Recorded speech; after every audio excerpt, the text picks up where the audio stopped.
आज मैं शेयर करूंगी आपके साथ बंगाली का फेमस एक डिश। जो बंगाली है उसे देख के तो पता चल रहा होगा क्या डिश है और खाते भी है बना के। तो मैं कैसे बनाई हूँ ये बिना स्किप किए पूरा वीडियो को देखिए। आशा करती हूँ सभी को अच्छा लगेगा। बंगाली का बहुत मनचाहा एक डिश है।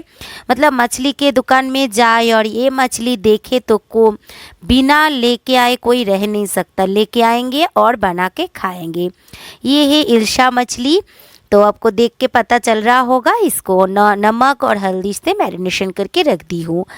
तेल अभी बिठा दी हूँ। ये सिर्फ सरसों का तेल से ही बनाइएगा और हर बार की तरह तेल गरम होते ही मैं डाल दी हूँ नमक, क्योंकि आप सभी को पता है मैं क्यों डालती हूँ। नमक डालने से मछली कभी कढ़ाई में चिपकते नहीं है और ना टूटते। तो एक एक मछली करके हर एक मछली को फ्राई कर लेंगे। ये जो मछली है ये बहुत तरीके से बनाया जा सकता है, जैसे इल्शा पाथुरी, भापा इलिश, फ्राई। ऐसे जो मैं अभी बना के दिखाई हूँ वैसे आपको कौन सा पसंद है ज़रूर कमेंट करके बताइएगा। और जो भापा इल्शा है वो मेरा चैनल पे पहले ही दिया हुआ है। मैं डिस्क्रिप्शन बॉक्स में लिंक शेयर कर दूंगी, आप चाहे तो एक बार जाके देख लीजिएगा। तो देखिए एक भी मछली टूटा नहीं ना वेस्ट हुआ है। तो हर एक मछली को मैं फ्राई करके उठा ली हूँ। वही मछली का जो तेल है उसी में डाल दी हूँ बेगन को भी हल्दी और नमक से मैरिनेशन कर ली थी। हर एक बेगन को अच्छे से गोल्डन ब्राउन करके फ्राई कर ली हूँ, क्योंकि नमक और मछली और बेगन एकदम नरम हो चुका है। मछली तो ऐसे ही फ्राई करते समय ही नरम हो जाते। बेगन को भी धीमी फ्लेम पे एकदम अच्छे से फ्राई कर लीजिए।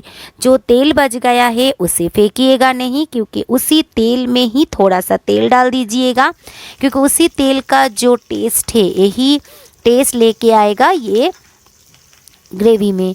क्योंकि हमारे ये जो मछली का रेसिपी है ना, इसमें प्याज लहसुन टमाटो कोई भी एक्स्ट्रा मसाला नहीं पड़ते हैं। ये जो मछली है ना अपने आप में टेस्टी है। तो डाल दी हो हरी मिर्ची, आपका मन जितना चाहे डालिए, मतलब जितना आपको तीखा पसंद है। मैं 3 डाली हूँ। डाल दी हूँ काला जीरा, 10 सेकेंड फ्राई करके डाल दी हूँ। मेरा ज़रूरत अनुसार मैं पानी, मतलब 250 से 300 ग्राम तक पानी डाल दी हूँ। हाफ स्पून जीरा पाउडर, हाफ स्पून हल्दी पाउडर और स्वाद अनुसार नमक। और मैं जितना तीखा पसंद करते हैं हमारे घर में उतना मिर्ची।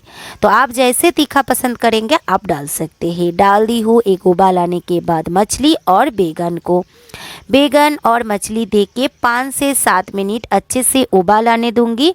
और थोड़ा ग्रेवी थिक हो जाए इसके लिए 2 एक बेगन को ऐसे ग्रेवी में मिला दूंगी। बस उबाल आ चुका है, अच्छे से ग्रेवी हो मतलब मेरा जितना ज़रूरत था हो चुका है। अब स्टैंडिंग टाइम पे रख दूंगी 5 मिनट। देखिए देख के ही कितना अच्छा लग रहा है ना, खाने में भी उतना ही टेस्टी हुआ था।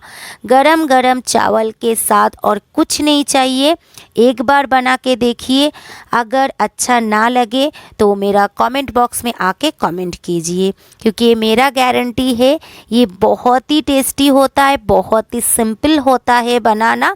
तो एक बार ज़रूर ट्राई कीजिएगा और अच्छा लगे तो लाइक शेयर कमेंट के साथ जो मेरा रेसिपी नए देख रहे हैं सब्सक्राइब करना मत भूलिएगा, क्योंकि आप सभी का साथ से ही मैं एक एक स्टेप करके आगे बढ़ूंगी और इंस्पायर होती हूँ नए रेसिपी छोड़ने के लिए। तो आज के लिए रेसिपी इतना ही। एंजॉय कीजिए गरम गरम चावल के साथ।